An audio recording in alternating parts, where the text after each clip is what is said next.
Yeah. I love my HBCU. And boy, I love it, love it. I love it, love it. I love my HBCU. And man, I hope my team they won. Yeah. I hope my team they won. Yeah. Man, I hope my team they won. Yeah. I hope my team they won. Yeah. I tune into the HBCU Sports Lab to see if my team won or lost. If they lost, I'm quiet as a mouse. But if they won, keep tab. I'ma do the dab, yeah. Dr. Cavil, he know what he be talking about. Mike and Charles, they know what they be talking about. They compress the analytic data with the hip hop. If you know them like I know them, they gon' tell you if your team, if they won or lost, and who the ball. So listen to Professor, yes sir, and pay attention, cause he gonna teach a lesson. This is Dr. Cavil with Inside the HBCU Sports Lab with Mike Washington and Charles Bishop. As you see, Mike Washington is on assignment. Charles is not on assignment, and he should be in shortly. Well, I guess he is on assignment. That's what has him running late. And Drew was moving and boogieing down the road, as some would say, and he made it happen. Just traffic. So it wasn't boogie. It was slow boogie. Trying to make it happen. But with that being said, we're prepared to give you a great show in week number 7 for the major and mid-major divisions in terms of what that looks like on that side. But furthermore, this is inside the HBCU Sports Lab, so we want to make sure we do it correctly. And welcome you to episode 783 of Inside the HBCU Sports Lab radio show and podcast, the show that's covering the sporting HBCU dash for all things HBCU sports. For institutions large and small, from the NEIA to the NCAA, we share insights and information on the HBCU sports culture, HBCU athletic aesthetics to facilitate the story of HBCU athletic programs in the business of HBCU sports. I'm your host, Dr. Kenyatta Cavil, along with my co-host, Mike Washington, Charles Bishop. As you said, they're out on assignment. We should get a guest appearance of Charles Bishop, and we'll bring him right into the fold when he taps in.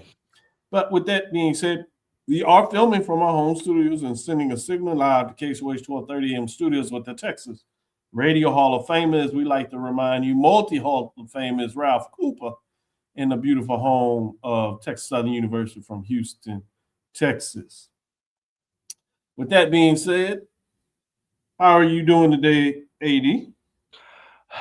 Man, when you host an event on your campus as big as lacrosse, and your institution is not set up for lacrosse and all the adjustments that you have to make lacrosse possible in your stadium, from painting lines to adjusting the scoreboard to adjusting the play clocks to proper times to just it's almost like setting up for homecoming, man. Right. That's what it is. It really is. That's why I tell a lot of folks when they talk about having more folks regular for home games, I'm not sure if they really understand what that looks like, because you would love to see what you see in homecoming for all of your home games or multiple home games for sure. But that stresses a lot of works on people if you're not. I won't see that. A lot of fans, I should say. Let me qualify that, and probably the AD. But you're right. There's certain people in terms of workload that's like maybe not. But even with that said, let's get into some news of the day. But before we do that, we do have a final, as we like to do on our Thursday show, even though we focus on the men's updates in terms of mid-major and major division poll rankings. Throughout the show, we give the updates for the women's showcase on Thursday, and we have a update, a final game that tipped off early, which was Alabama State at Bethune-Cookman, and it was a widespread game for a while, but at the close, the Hornets just get out of Daytona with the victory. 61-60 is the final of that game, final score, I should say, of that game. We do have an update with Texas Southern on the road trailing to UAPB at 6 minutes and 8 seconds left in the second quarter. They are trailing 20-24 in that matchup. You also have a tip-off in Tallahassee.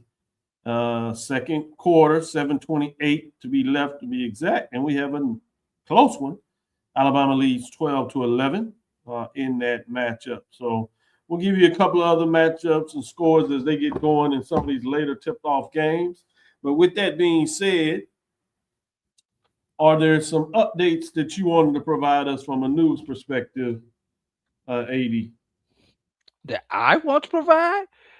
The one that everybody's been waiting on since mid-December from Morehouse? Heck yeah, is one I want to provide. Because I'm tired of everybody asking me about it. Well, let's go. Yesterday, Yes. Morehouse has named Brad Sherrod, most recently the head coach at Texas Wesleyan, as the next head football coach of the Maroon Tigers. Sherrod, a veteran coach with more than 30 years of experience across every level of football, NCAA, FBS, FCS, and AIA, brings championship leadership, proven program development, and sustained success to his new role. Sherrod arrives at Morehouse following a two-season run at Texas Wesleyan, where he posted a 17-6 overall record, including a 10-1 mark in 2024, and guided the Rams to not one but two NAIA playoff appearances. And in that 10-1 season, Dr. Cavil, they went 8-0 in the Sooner Athletic Conference, home of our beloved HBCU, the Langston Lions. Yeah, I like that. Also, don't forget the Texas College Steers are in that conference. That is correct for football. I Um, forget they're in there for football. yeah, for sure, for sure. So fascinating when you talk about that matchup, and I think that's a good point that you put it out there because some people will ask, as the long and a lot of people are into this point where you think you're bringing in NFL individuals, so people may have anticipated that. So when you have somebody that has certainly the accolades and the metrics behind in terms of with the gun, people will say, "Who is that?" And I think you did an excellent job of making the correlation in terms of where he went, or where he was, I should say, at the NIA level in the HBCUs that were in that conference in terms of Langston, that had played some football, good football, kind of dipped down the last couple of years. But in terms of what your new coach brings to the table, that may be a little bit of the reason why. And obviously, Texas College, that had a pretty good season last year, not so much this year, gives you some of that HBCU connection, certainly thinking about the state of Texas. So it'll be fascinating to see what type of work he can get done in terms of what it look like. Who put some up? Oh, Lord. I have no comeback for that. I have no comeback. There's no Somebody is a little bit accurate, so we'll talk about that. So since there's no comeback for that, Dr. Cavil, I'm just gonna spin the subject and just say introductory press conference will be held at 10 o'clock Eastern time on Monday morning. Good stuff. I want to give a shout out to men's basketball players. We got Dante Horn for Prairie View A&M Offensive Player of the Week, and then you have Deshaun Ruffin that continues to show out. He was Impact Player of the Week, and Jamil Motilib was Newcomer of the Week, and that's for Prairie View, Jackson State, and Grambling, respectively. Give you what took place. I got to see Dante Horn on Saturday, and that game he had against Southern, if he had just a little bit of help, it would have been one for the record books where he put up 40-some points. But his combination really showed out for him with the victory that he was able to get against Grambling on Monday. Southwestern Athletic Conference has tabbed Prairie View A&M's Dante Horn, Jackson State Deshaun Ruffin, and Grambling State's Jamil Multiple for the men's basketball weekly honors. Horn led all league scorers in points per game during the past week of competition. He averaged 36 points per game while pacing Prairie View A&M offensively. Ruffin was impressive this past week as he led Jackson State offensively. He averaged 26.5 points per game during JSU's outing against FAMU. And Bethune-Cookman, newcomer, as we said, was none other than Jamil. who was a key contributor for Grambling State during this week. This past week of competition, he averaged 25.5 points per game to go along with 6 rebounds per game for the Tigers in terms of that matchup. So big news there for some players of the week. I certainly wanted to shout out because I witnessed that game on Saturday and I was very impressed in terms of what that looks like. Didn't get the win, I must say that. But Prairie View lost 87-82. Very entertaining matchup. But Horn went 14 for 25 on the field goal, Drew, 14 to 16 from the free throw, and scored 46 points in that match. Yeah. Let, let me ask you this, Dr. Cavil. Sure. Uh, Anybody on the D1 level going to challenge Deshaun Ruffin for Player of the Year? I mean, he's got to be the number one person for SWAC Player of the Year, but I'm talking about anybody from the MEAC or Tennessee State that can challenge him for Player of the Year.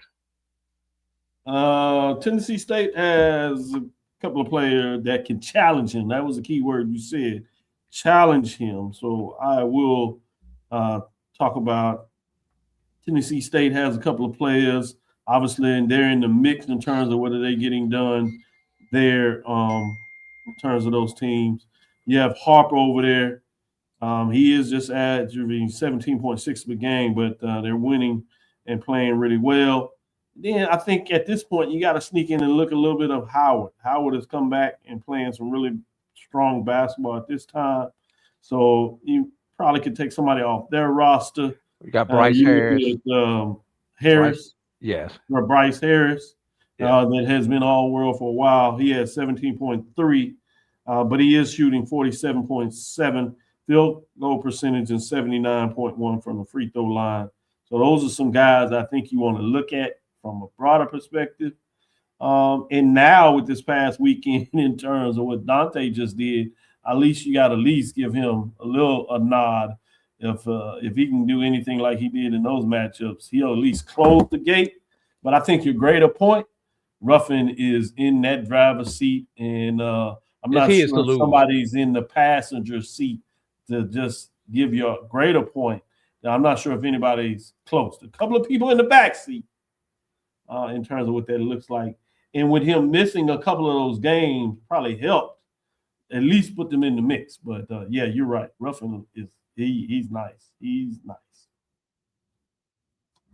Yeah. With that being said, let me go back to you and ask you some other news. You want to give it the MEAC players of the week? But while I pull that up, no, I've got this thing called a big lacrosse event going on my campus this week, Blue Jackets. So I had to stay back while the team traveled to Kentucky State to play for that all important seeding as we get ready for the SIAC tournament, as this is the last scheduled weekend in the SIAC, but there are multiple makeup games next week before the first round opens up on the 28th. I did want to say that Harper is shooting 48.4% on his field goal, as I gave the numbers for Howard over there, and then he's shooting 84.8% free throw percentage from the field. So nice stats in terms of what they're getting done there. When I gave it for Bryce, I want to make sure I shared it for Harper the second as well. That being said, you want to stay over there in the MEAC and give some updates in terms of their players? Yeah, and you mentioned Bryce Harris, so it's kind of appropriate that we go into the MEAC Player Week presented by Wells Fargo, because Howard University guard Cedric Taylor III. Where have I heard that name before? Oh yeah, that's right. He used to play at Morehouse. Was named Player of the Week. Teammate Bryce Harper earned Defensive Player of the Week honors. Coppin State University guard Davion Leitner was Rookie of the Week. Taylor's averaged 20 points per game, shoot a perfect 16-16 from the charity stripe, and 9 boards, 8 assists, and 4 steals across 2 contests. Harris anchored Bison defensively in conference and non-conference play, totaling 10 boards, 4 steals, 5 blocks on the week. He also added 15.5 points and 6 assists just to show he could do it from the offensive side also. And Leitner, 4 rebounds, 4 assists, 1 block, and 15 minutes of action over North Carolina Central. Good stuff. Good stuff. Let's take our first break. We'll come back on the other side and get into the mid-major division, if you would.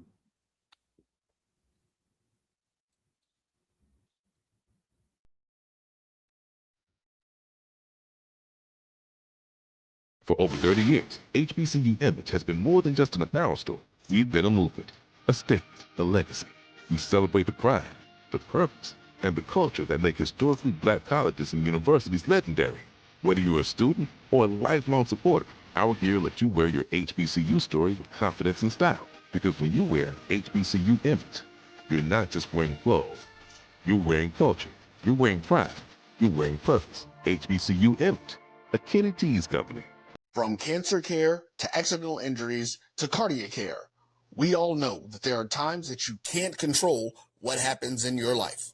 But with Globe Life Family Heritage, you can be prepared to weather the storm when it comes. Call Dr. Beverly Eagle Rogers at 877-300-8269 or visit the website at globelifefamilyheritage.com. With over 25 years of serving communities, Dr. Beverly Eagles Rogers is here to help you and your family through difficult times. Dr. Beverly takes pride in Globe Life being one of the few companies that returns 100% of premiums to clients that stay healthy. So for more information, call Dr. Beverly Eagle Rogers at 877-300-8269 or visit the website at globelifefamilyheritage.com. Are you hungry for authentic Caribbean food like jerk chicken, oxtail, red snapper, shrimp, tofu, and rasta pasta? Well, find your way over to Mango's Caribbean Restaurant, 180 Auburn Avenue, right next to Royal Peacock in downtown Atlanta. Them belly full, but we hungry. Mango's Caribbean Restaurant, open daily from 11 a.m. to 10 p.m. And on Friday and Saturday, we're open till 4 a.m. Come to Mango's and put some spice in your life. So we've got a good thing going. Mango's Caribbean Restaurant, 180 Auburn Avenue, right next to Royal Peacock in downtown Atlanta. For more info or directions, call 404-698-3992 or log on to mangoscaribbeanrestaurant.com. For instant coupons, text MANGOS to 313131. Tell your mama hungry, papa hungry, brother hungry. Mango's Caribbean Restaurant, authentic Caribbean cuisines. Open up the door, tell them mama hungry. You're looking for the latest information on Southern University sports, the Southwestern Athletic Conference, and HBCU athletics. There's only one place to go. Tune in to the Carlos Brown Show, exclusively on the Black College Sports Network. Compress the analytic data with your hip-hop. If you know them like I know them, they gon' tell you if your team, if they wanna lose, and who the ball. So listen to Professor, yes sir, and pay attention, cause he gon' teach a lesson. This is Dr. Cavil with Inside the HBCU Sports Lab with Charles Bishop and A.D. Drew. As we get into the mix, let's get into the mid-major division as Charles is perfect timing to see what he thinks about my top 5 on the mid-major division. Drew, what you got? Perfect timing.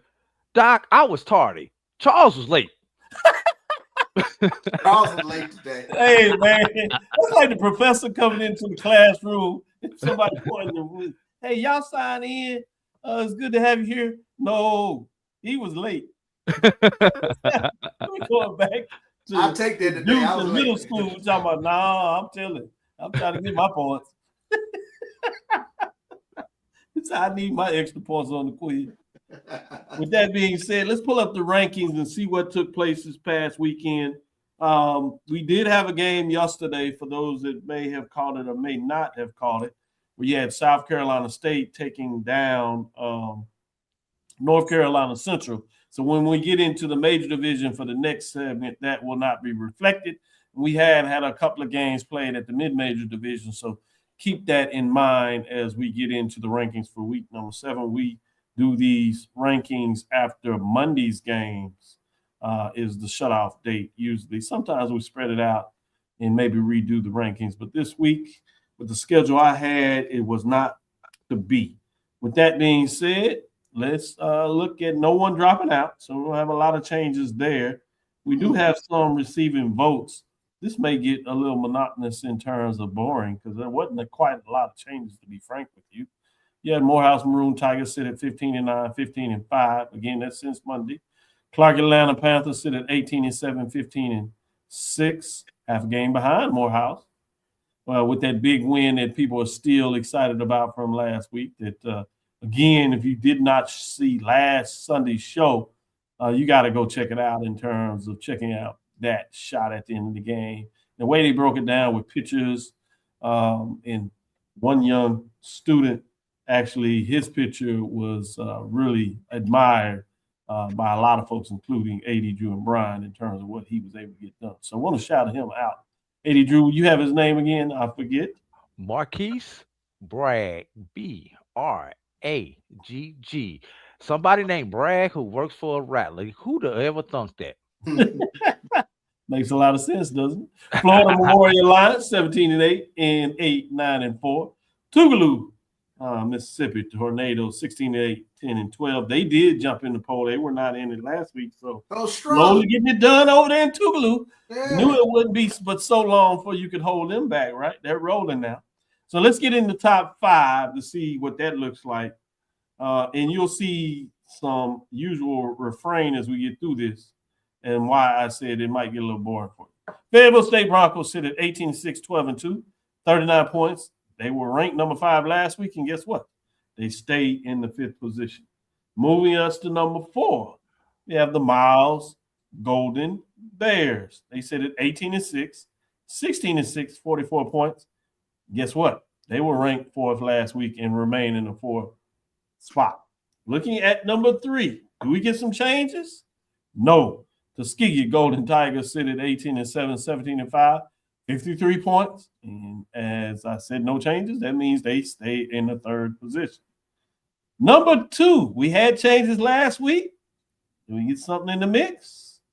No, it is Langston Lions for the 2nd consecutive week. They sit at 21-5, 16-4. They do have 3 first-place votes, which is 1 less than last week. 67 points remain in the 2nd spot. Just holding down that number 1 spot.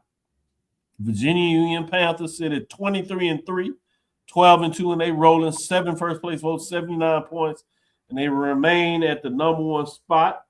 Charles, do you have any headache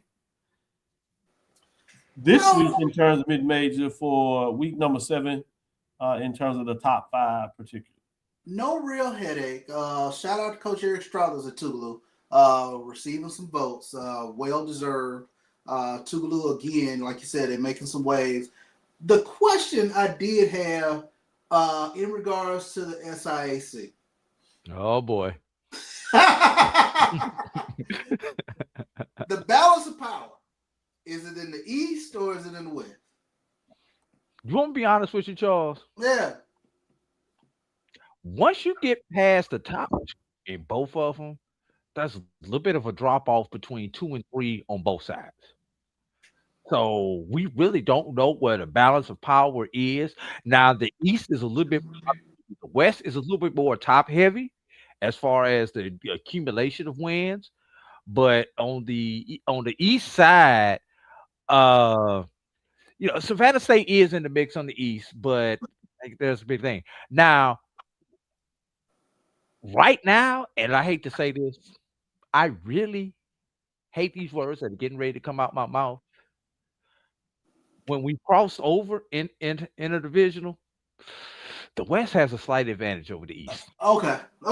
That's I was curious after I looked through some games and whatnot. Yes, I will say that I think the West has a slight advantage over the East when it comes to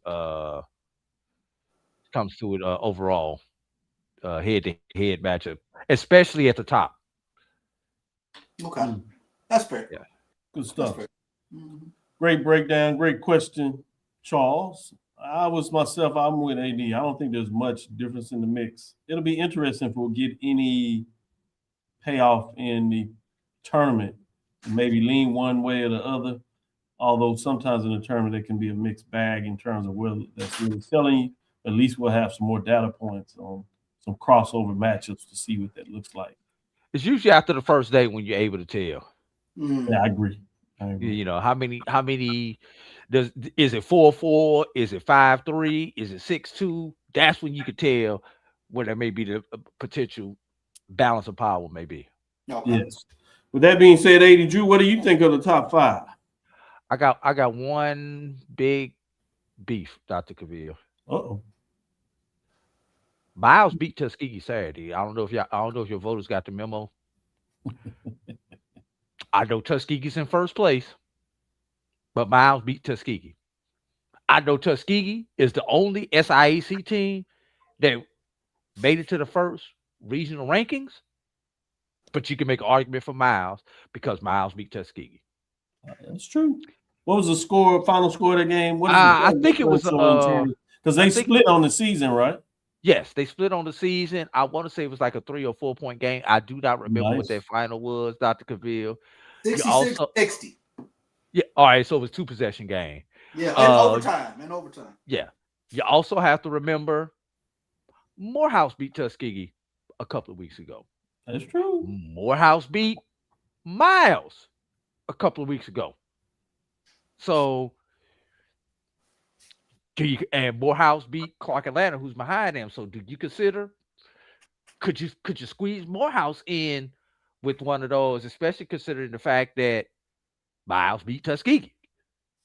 Yeah, can we get a shout out and a hope for a Final Four which features Miles, Tuskegee, Clark Atlanta, and Morehouse? Can I say once again? It won't happen in the SIEC. I'm really going to get myself in trouble. But if you want the ideal matchups in the Atlanta metro area, yes, those are the 4 teams that you want to see. Oh, you're right. In that, you sure right. And if the women's teams happen to also be involved, I haven't seen this new arena that we're going to be playing this tournament in, but that arena might be sold out if you get some combination of those matchups in the rankings. And quickly, Dr. Cavil, Langston last NAIA rankings was number 8 nationally on the Division II level, because the first rankings that come out in Division II, they just list the teams. They don't give you the 1 through 10. In the Atlantic region, both Virginia Union and Fayetteville were ranked. And in the South region, which is where the SIAC is, only Tuskegee was ranked, with Miles, Clark Atlanta, and Morehouse, just all 3 of them just outside the top 10. That's good stuff. Great comments.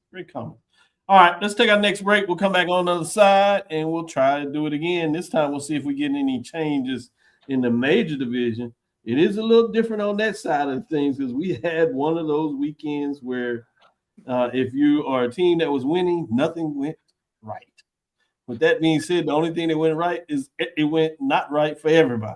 It'll be interesting to see who is number 1 in the major division. So as we're doing this, those that have their opinions, share. Who do you think will be number 1 in the major division? That being said, we'll be right back after this break as Charles is chuckling a bit and he's ready to get into it because he seems like he might be a little bit surprised. With that being said, we'll be right back after this break. They get the cheat notes. They get to see it a little bit. From cancer care to accidental injuries to cardiac care, we all know that there are times that you can't control what happens in your life. But with Globe Life Family Heritage, you can be prepared to weather the storm when it comes. Call Dr. Beverly Eagle Rogers at 877-300-8269 or visit the website at globelifefamilyheritage.com. With over 25 years of serving communities, Dr. Beverly Eagles Rogers is here to help you and your family through difficult times. Dr. Beverly takes pride in Globe Life being one of the few companies that returns 100% of premiums to clients that stay healthy. So for more information, call Dr. Beverly Eagle Rogers at 877-300-8269 or visit the website at globelifefamilyheritage.com. And we have to fund our kids in these colleges, and we have to make sure. Compress the analytic data with your hip hop. If you know them like I know them, they gon' tell you if your team, if they wanna lose, and who the ball. So listen to Professor, yes sir, and pay attention, cause he gon' teach a lesson. Charles, we're gonna get into it, but before we get into it, I'm gonna do another tease. We do have 5 HBCUs playing women's basketball game. Well, actually, I guess it's 9 HBCUs, 4 games, if you would, and then 1 in the OVC. In the OVC, you have a nice one going on. It's even 66 with 5 minutes left in the fourth, with Tennessee State women hosting Lindenwood. So you'll see what that turns out to be and keep you up to date as that goes to close. But on the other side, we have a couple of games that are at halftime. It looks like one is starting back up. As we open up the show, we had an early matchup in a final. We had Alabama State defeating Bethune-Cookman. They were leading for most of their game with a double digit, but it closed up, but they held on 61-60. As you open up Prairie View at Mississippi Valley State, this is the game we said that if Prairie View is going to get one, this was the game. They are at least in the mix. It's under 10. But on the road, that's tough. 17, it was 7. I think they got a chance at Jackson 17-26 with 5:56 left in the third. What you saying, Charles? They still host Jackson State. Yeah, Jackson State, I forgot, they've hit the struggle bus and a couple of players left, so that might be one that I can get a little interesting, particular at home. Great point. You're right. I'm glad you brought that back to the fray. Things do change over a season, don't they? Alabama A&M is starting to pull away from FAMU on the road, 27-14. That's at half. You have also Texas Southern on the road at Arkansas Pine Bluff at the half, and Pine Bluff is leading 29-27. That might be another one, Charles, when you talk about that's the last home game, and another team that has hit the struggle bus in the negative way has been affected by a couple of key players being lost on the season. So you're right. With that, maybe those are the games. Texas Southern is struggling. You're talking about teams that have lost a couple in a row as well when you talk about Jackson. You're talking about Texas Southern that's lost 4 straight games. So you're right. Tough. With that being said, let's bring it up for the men's side where we get in there as I teased everybody and see what they're thinking in terms of the rankings. We're talking about we did have one team dropping out, so you know that's at least going to change. UAPB that was playing some great basketball still had a solid weekend in terms of the competitive of their games, but they dropped 2. They go from 8-3 in the standings to 8-5. The good thing for them is everybody lost, so they still the same distance away from the top team, but they now are tied in second with about 4 teams in the SWAC. We'll get you that exact rankings after we go through this. So look at those teams that are receiving votes. What does that look like now? Jackson State Tigers got hot. They've won several in a row. They sit at 8-5, 52 points. UAPB is still in the mix. Golden Lions, they're at 8-5 with 48 points. Southern Jaguar split. They're at 8-5 after a big win. They had a tough loss. Texas Southern, you see in the mix, gave them that loss at home. Went down to the last shot where a player got fouled. Southern Jaguar folks are still questioning their call. I said, hey, get used to it. This is what happens when you're down on the bluff. We just a little payback with the Texas 2 steps. You got away with one, not the other. Alabama A&M Bulldogs in the mix too, sitting at 8-5. So you see those 4 teams, 8-5, pushing for that 2 seed early in their tournament as we talk about how important that could be. Let's look at the top 5 where it gets interesting. Morgan State Bears are previous at number 2. Couple of tough losses. They sit at 6-3. They fall 3 spots, 53 points. at number 5. At number 4, we have North Carolina Central Eagles. They were 4. They fell a slot at 5, and as I said, they just lost yesterday, so they're actually at 6 and 4. So depending what they do Saturday and Monday, they may not remain in the top 5, or they might get right. Tough road loss to South Carolina State. Closed it late in the middle part of the second half, and then South Carolina State Bulldogs pulled away near the end of that matchup, just to give you some indication for those that didn't watch that. At number 3, we have Howard Bison. They were not ranked, and they are hot. They're at 7 and 3, 2 first-place votes, and jump all the way in. Some people think they should have been number 1, but they can't do that on this poll rankings. They do jump back in the mix, not ranked in there at number 2. Yeah, Charles, some people voted them number 1. In fact, 2 people voted them number 1. I did. Number 2. Exactly. At number 2, what do we have going on? We have Bethune-Cookman Wildcats, which means we will have a new number 1. They do hold on to 3 first-place votes, 2 losses this past weekend. Tough losses, their trips to Alabama as it got done. 10 and 3. They're fighting a little bit of injury bug, so it'll be interesting to see what that means to close out the season. 3 first-place votes, 99 points, and they do lose that number 1 ranking in week number 7, which means the new number 1 this week, Tennessee State Tigers, 11 and 5. They're pushing forward. 5 first-place votes, under 5 points. Move previously ranked 4. One of the teams that were kind of steady. They move up to the number 1 ranking. It'll be interesting because all these teams had wins, lost. Some had 2, some had 1. But nobody really were able to break it down and get 2 wins consecutively to kind of shut things down. With that being said, let me go to Charles. It is Hemming and Hawing already. Let's see what he actually has to say.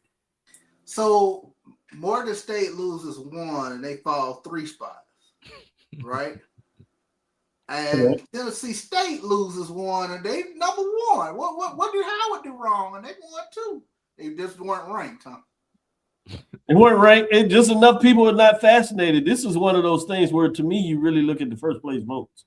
Okay. So you're right. There's some people that clearly say that they should be number 1. In fact, there's 2. And you have 3 people that think Bethune-Cookman should have still stayed number 1. Yeah. And you just had some people that were so fascinated, probably that already loved Tennessee State.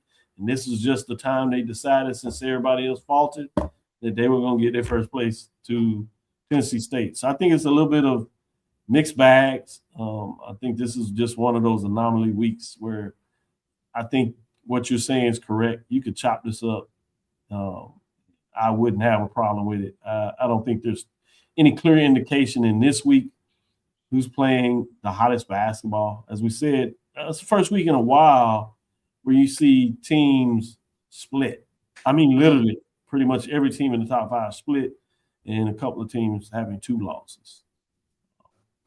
If it wasn't for the team sitting at 8 and 5, some of those teams probably had the biggest weekends, picking up 2 wins, but they were so far back, they just didn't have enough to push in the top 5.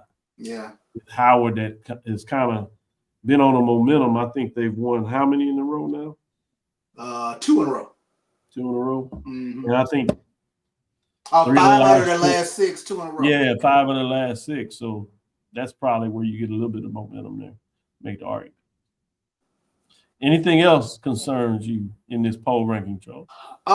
Is this the late season Texas Southern push? I saw they were receiving votes. So so many of these teams, you kind of look. I mean, it's sort of,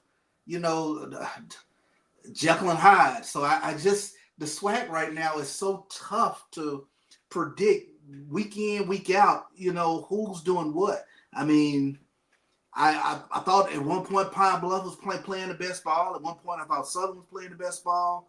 Definitely Bethune-Cookman, but things we had a couple of weeks where FAMU was in the mix. Prairie View started off looking like jumped out hot. So they hot. Prairie View jumped out hot.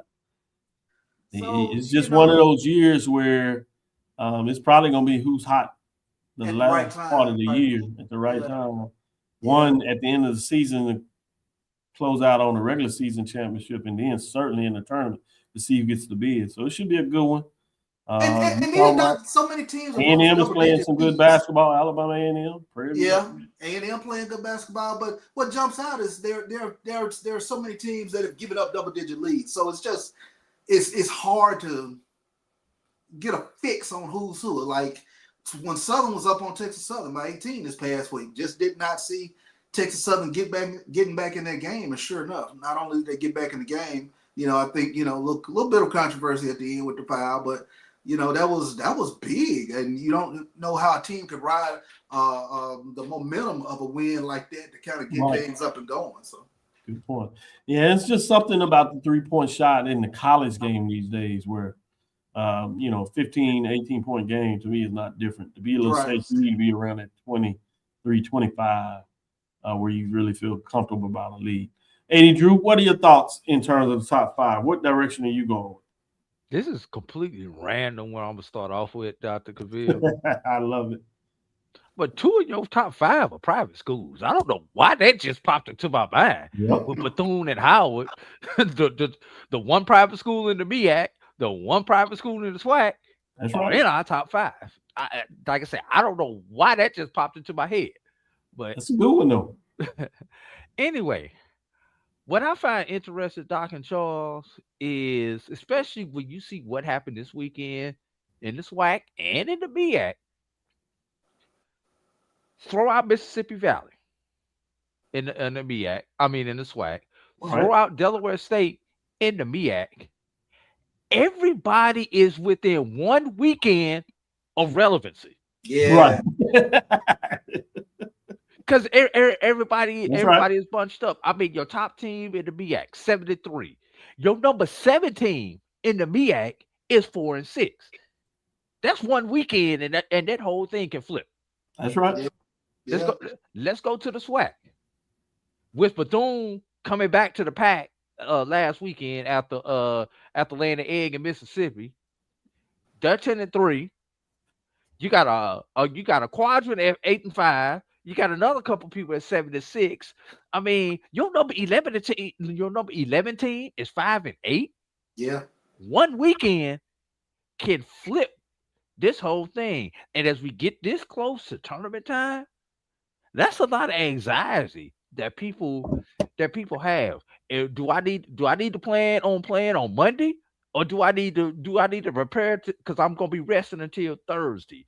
It's in the back of their mind. Obviously, the most important game is your next game, but somewhere out there, somebody's putting this stuff in these kids' ear. They're asking these coaches about it. The coaches are saying the right thing, but it's just amazing that at this point in time in the season, you usually have a lot clearer picture of what your tournament is going to look like. Right now, 1 weekend, and you've got to change hotel plans. Yeah. Good point. The other thing you talk about is as deep as the SWAC is, they only have 1 team in the top 5. It's one of those weeks, and I think some of that will play out because the MEAC plays each other so much in terms of a smaller roster site. So I think it'll at least even out with 2-2. But at this point, for week 7, just to give you some indication, to both of y'all's point, just how funky things are right now. You have 3 of the MEAC teams in the top 5 and only 1 SWAC team with Tennessee State being the 5th team in there. So intriguing this week number 7 when we break down the rules. With that being said, we'll come back on the other side, give you a scoring update. We'll get into some matches this week now that things are looking fun and see who may be on this. Sneaker shop. Sneaker shop talk. He's feeling the poll ranking in week number 7. I feel you. I wonder if he's one of those voters that made sure that they got Tennessee State got that 5th vote there. Him and his best friend. Yeah, I know, right? Him and his With that being said, we'll take the next break. On the other side, I also have an article that I want to read that goes back to 1966 in February of that year. February 12th. So we're really talking about literally a week ago in 1966. So stick around so I can give you an update of what that is. Building Big Name on Court is the name of the article coming out of the Pittsburgh Courier, Charles. We'll be on the other side and give you a little tidbit of what that really is. Stick with us. We'll be right back after this last break.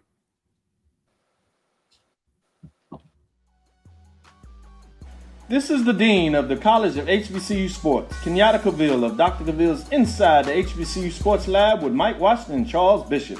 Come mix it up in the lab where the course lecture is in session every Tuesday from 6 o'clock p.m. Central Standard Time on Facebook Live, YouTube Spreaker, or the BCSN app, as we discuss all things about the HBCU sports culture, including exploring the week that was in the sporting HBCU diaspora, as well as the upcoming week of HBCU sports.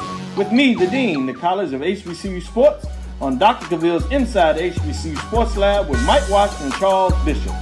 Course lecture dismissed. It's never too early to plant the seed, to share the tradition, and instill a sense of pride in your HBCU with your little ones.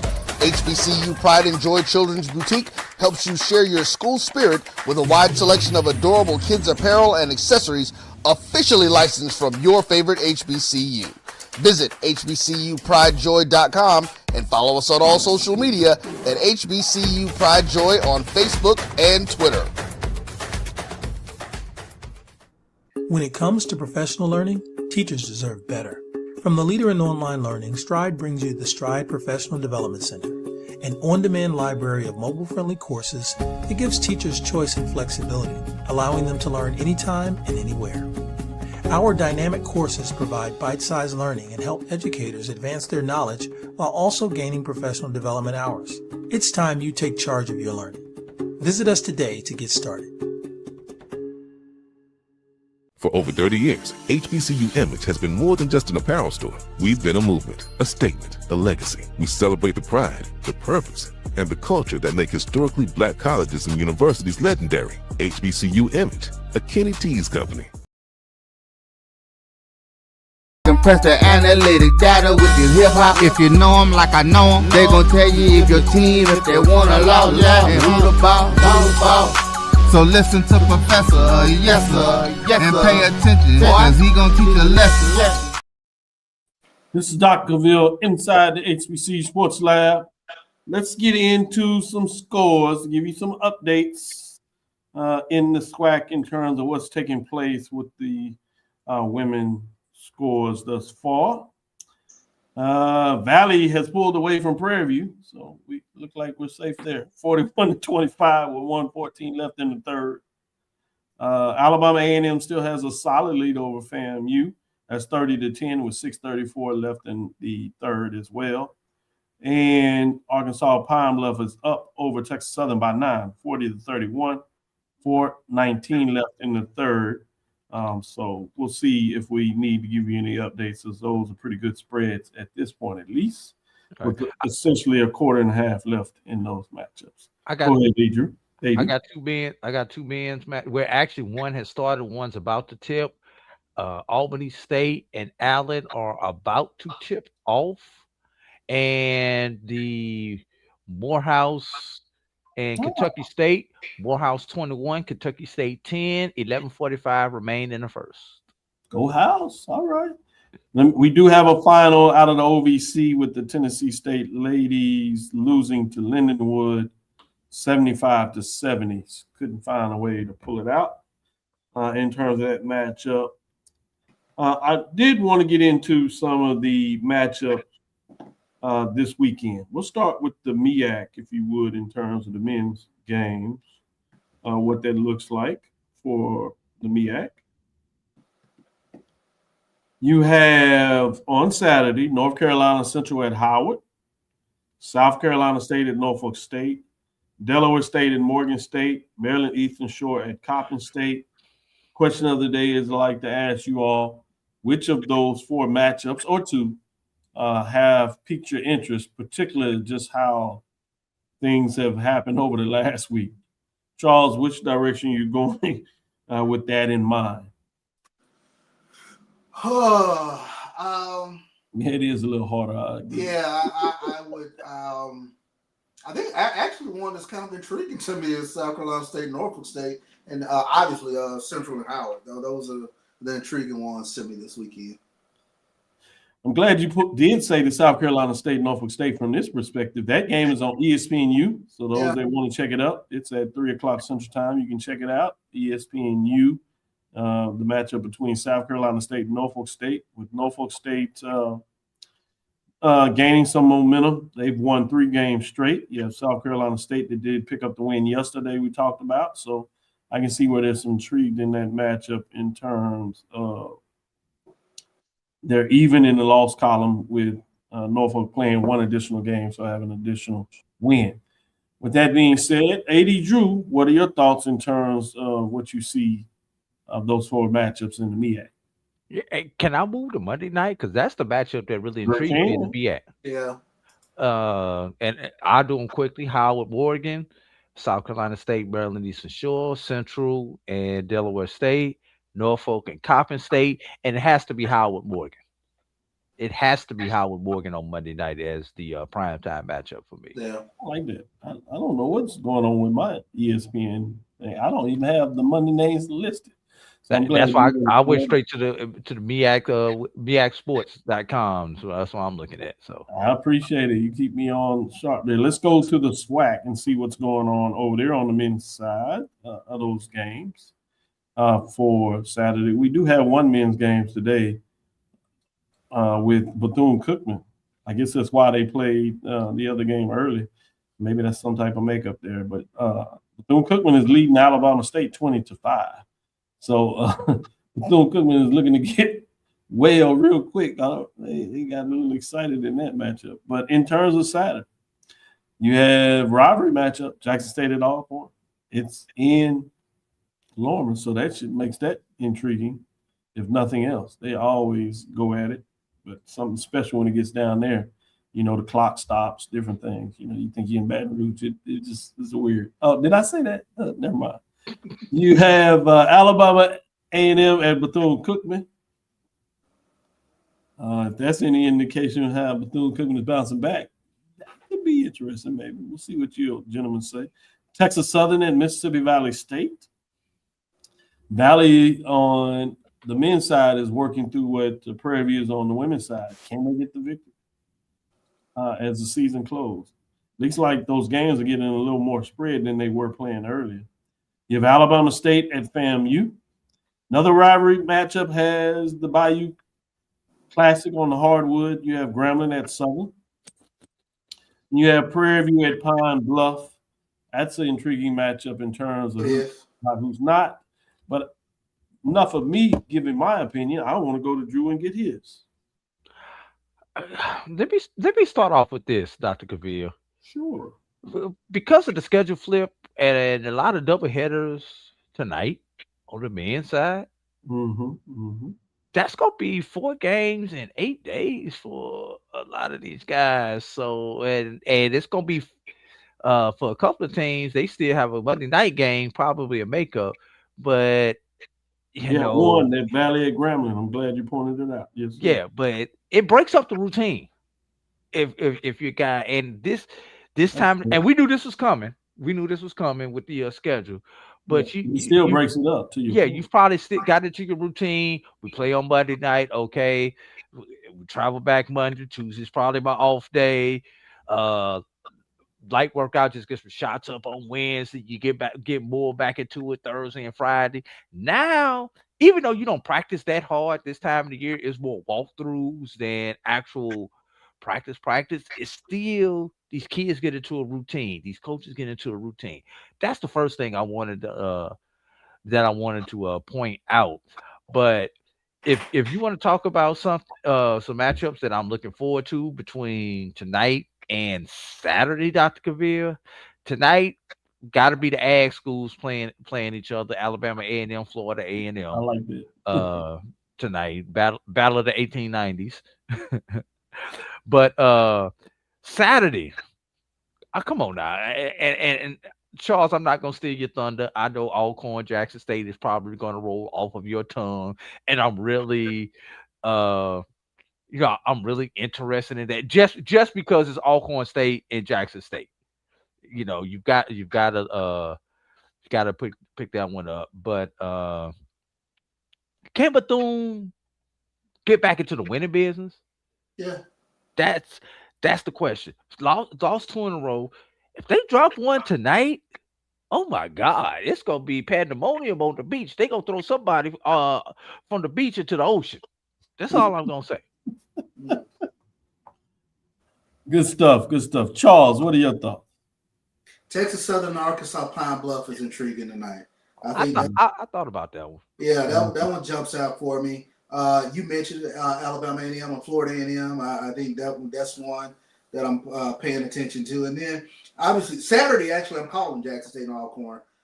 So that one is actually going to be, I think, a fun one. Always fun down on the reservation when Jackson State gets down there. When's the last time you've been on the reservation for a game, Charles, for basketball? For basketball, oh gosh, you got to go back to school, huh? Yeah, it's been a second or two. Maybe I want to say maybe 2013, 14, something like that. But it's been a second or two since I've been down there for basketball. So I'm really looking forward to that. That is a real raucous environment, atmosphere. It really is. Jack I State. keep because I care because it's a great environment. Oh yeah. And then I think Grambling Southern. That's the one on Saturday that is intriguing too. Yeah. Yeah, and all of them with those teams bunched up are important games more than that. If you give me a little luxury before we close out the show, I teased out that I wanted to talk about this article from 1966, February 12th, literally a week ago, 12 years ago. I wanted to show you that I got it out of the Pittsburgh Courier, so that's what we posted up here. Don't worry about the view because I'm going to read it for you. Building big names on court. This is, although it's Pittsburgh Courier, it was written out of Atlanta, Georgia, long forgotten of those years prior to 1934, when all major Negro college athletic associations and conferences depended solely upon the visitation season to establish conference and national champions. Today, for the 12th straight year, the Kingpins aim for perfect going past two tournaments. The first hurdle, of course, are the respective conference tournaments, not merely for the Big Four, CIAA, Central Intercollegiate Athletic Association. They had changed their name in 1950 from color, so this is just 16 years after that. 60 years ago from last Thursday, to be exact. The SIAC, Southern Intercollegiate Athletic Association, the SWAC, Southwestern Athletic Conference, and the MWAA, Midwestern Athletic Association, that many of us know as the Midwestern Conference or the Midwestern Athletic Conference, as it had three different nomenclatures during its 40-year reign. But for the Little Four, first time I had heard the breakdown in this combination, so it was fascinating when I read that, which is the SEAC, the EIAC, the SCAC, and the GGAC as well, referred to as the Little Four. I've heard some of these combinations: Southern Eastern Athletic Conference, the Eastern Intercollegiate Athletic Conference, the SCAC. I've seen that name before, but it skips me right now. But I've never heard of the GGAC. I'd have to go a little deeper to bring that to you. But I wanted to share our history today.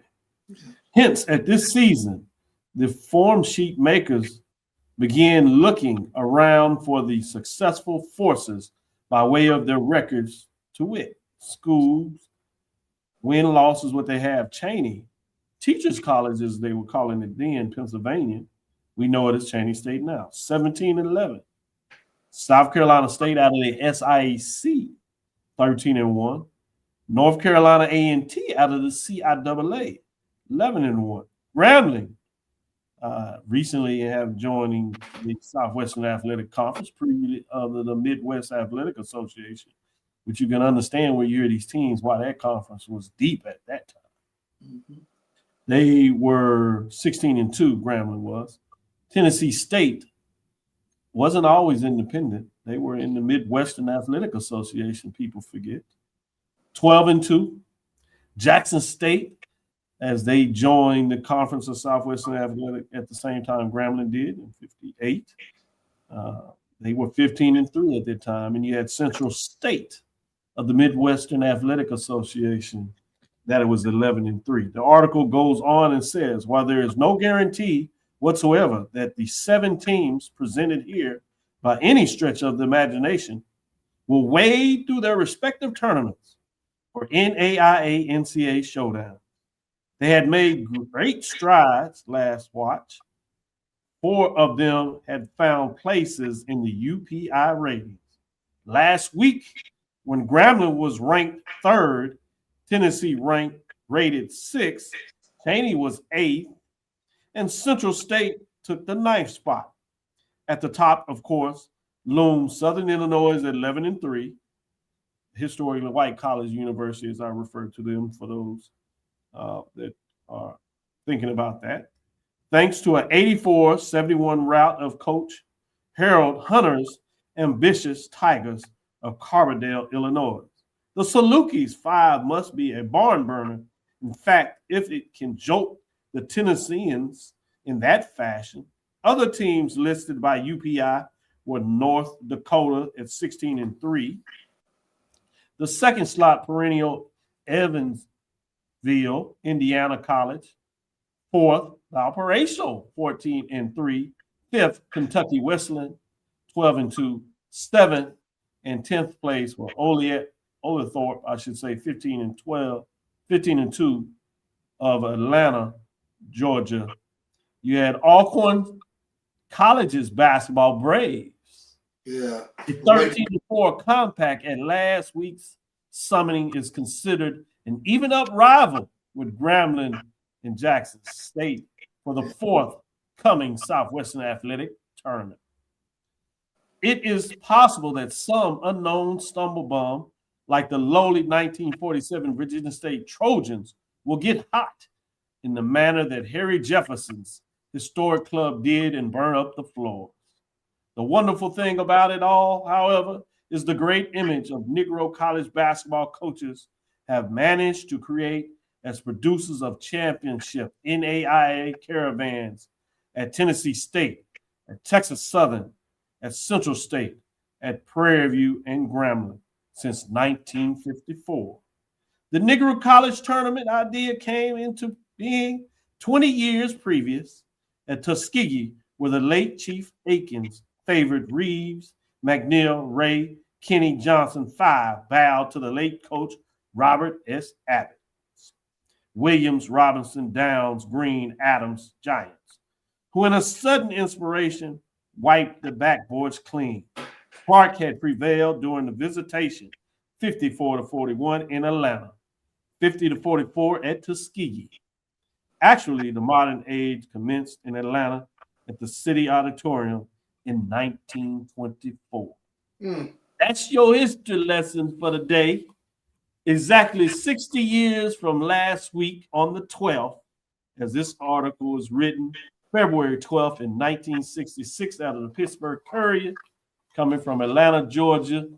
We'll tease these out every once in a while. I'm doing a project where I'm going back in the archives, looking at Pittsburgh Courier. I have a couple of other ones I'll send you all to tease out, and y'all let me know when's the next one I should provide you that. But before we go, I certainly want to get your comments. First, 80 Drew, let's read this one. Dr. Cavil is the great Wendell Smith who wrote that article. Yes, it is. You're right. Thank you, Emmett, for putting that to the point. I did fail to mention his name. Go ahead, 80 Drew. Wow, Dr. Cavil. I'm just sitting up there listening to that, and I'm gonna have to do somebody gonna have to do some deep diving on those conferences that you mentioned. Yeah.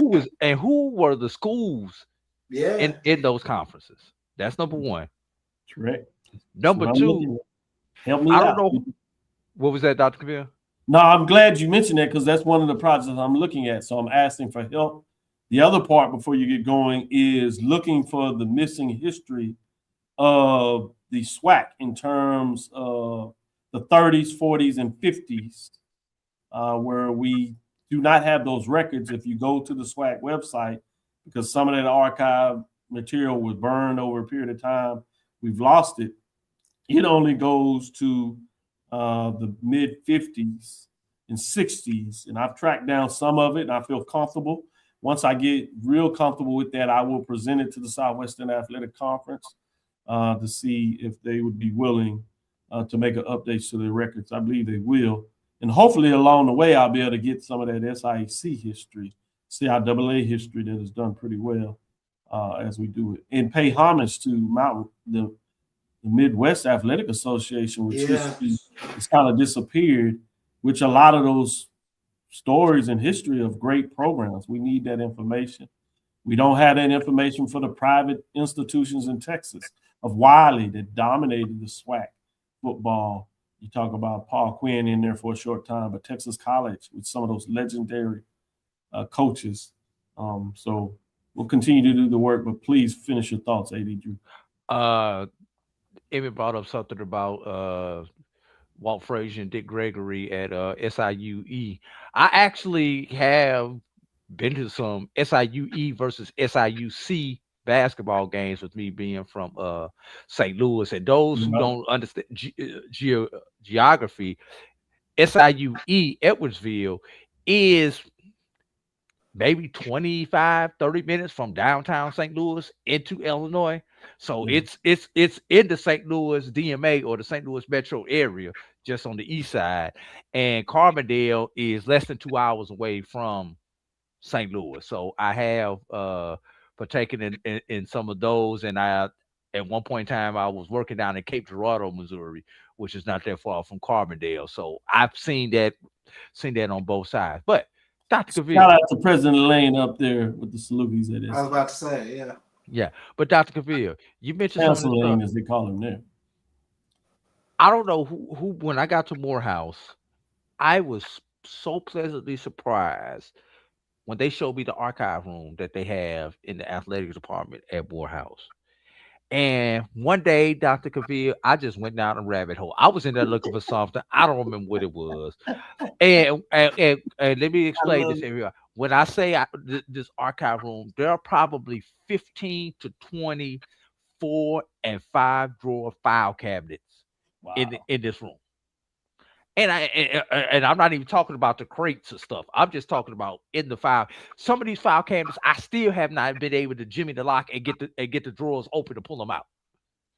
But anyway, went down the rabbit hole. I was looking for something and just started grabbing old programs and media guides and blah blah yada yada yada. You know, I found a souvenir book. It was a media guide, the first 50 years of the SIAC. Oh wow. 1963. Yeah, I need that. And then I found something from the 75th of the SIAC. Wow. I looked, I went through, I saw that we had multiple copies of both of these publications.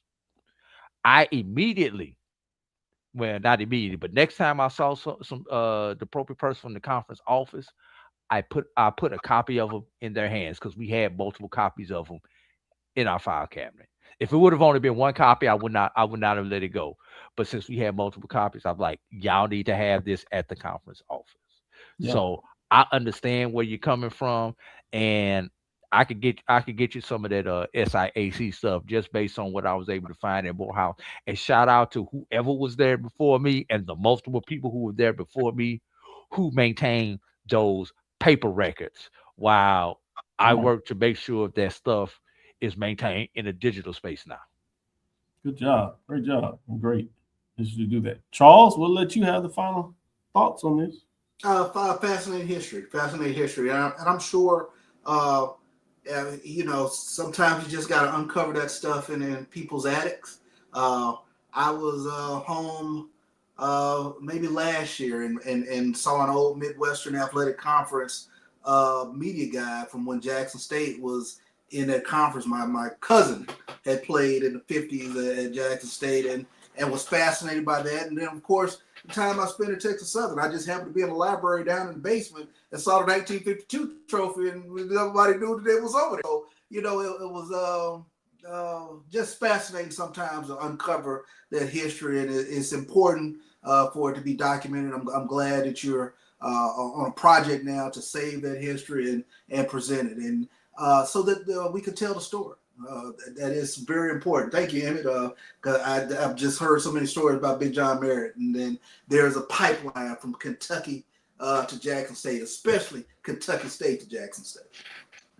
Yeah, that triangle, if you would, between Kentucky State, Jackson State, and Tennessee State, State, Kentucky State, is fascinating, particularly when you think about both of them being in the Midwestern Athletic Association. That is quite fascinating there. As Drew, I'm sure, went to grab maybe some of that history trying to find it, we will give some updates on some scores before we give our final closing thoughts here. On the men's side, we do have Bethune-Cookman up over Alabama State 40-26. That's with 3:43 left in the first half. Let's look at the OVC to see if that game started yet with Tennessee State. No, it's scheduled to start at 7:30. We got a little time before that tip off. It's pretty cool. So Dr. let's Cavil. see. Oh, yeah. Yeah, that's it. That's it. The Golden Jubilee, SIAC. Wow. 1913 and 1963. Yeah, I need a copy. Let me get a copy. Just do color copy. I'll do me just fine. Women's scores. I knew he was going to do that, and that's why I wanted to make sure we save some time for you. I'm like, I think I got I it knew over he was there. gonna My pull it. stuff- Yeah, I was like, he's trying to get in them archives. You remind me of Dr. Carr when I watch his show in terms of going in those archives. Shout out to Dr. Carr, where I get a lot of my inspiration from the work that he does in terms of Africana studies. We do that now at Texas Southern University in our sport management program. When we look at that Africana studies framework that they use. So very important that we understand that our history doesn't start with just enslaved Africans here in the United States. But with that being said, we have Alabama State, Bethune-Cookman, as I said, it went final 61-60. Mississippi Valley State is over Prairie View 65-43, big now with 42 seconds left in the fourth, so that's over. Alabama A&M is starting to pour it on FAMU 40-27. That's 9:15 left in the fourth. That has tightened up a little bit in Pine Bluff with Texas Southern at 50. Pine Bluff still leads the Golden Lions 55, but that is 5:37 left in the fourth. I am Dr. Kenyatta Cavil, the Dean of HBCU Sports, coming from inside the lab in the College of HBCU Sports with Mike Watson and Charles Bishop. Again, we want to thank you for listening to Dr. Cavill's Inside the HBCU Sports Lab with Mike Watson and Charles Bishop. That's every Tuesday and Thursday at 6 o'clock Central Standard Time. Obviously, you see us many of the times with AD Drew helping us drive this ship as we want to give you not only the business of HBCU sports, but as you know, the history of HBCU sports as well. We look forward to next week as we discuss the latest news in the lab. Follow me, Dr. Kenyatta Cavil, on Threads, Facebook, and Instagram. That's DrKenyattacavil, Inside the HBCU Sports Lab 1. That's on Facebook. Inside the HBCU Sports Lab on YouTube. Dream big and continue to move forward. We will have some updates on the Ben L. Cavil Senior HBCU Football Award. I found some more documents. I found out that Big Ben also called some of the legendary games, was the lead referee as well in the Turkey Day Classic known in Texas between the segregated high schools of Jack Yates High and Wheatley. Oh, wow. Where all the individuals that they put in the newspaper, just to let you know how the culture was in this sphere of HBCUs and how it was connected to those quote unquote segregated historically Black high schools, is the fact that when you look in terms of the umpires that worked those games in the Negro newspapers, they would put in parentheses the college that they were attached to. So you have Texas College, you have Hampton and Howard connected with them calling this high school interscholastic football game that was legendary, that had some of the largest crowds in history at that level. Dream big, continue to move forward. We will talk with you soon. Charles? Of course. AD? Nice Eastside Golf hoodie, Charles. Appreciate Lecture. Dismiss. I got my pullover is purple too. Shout out.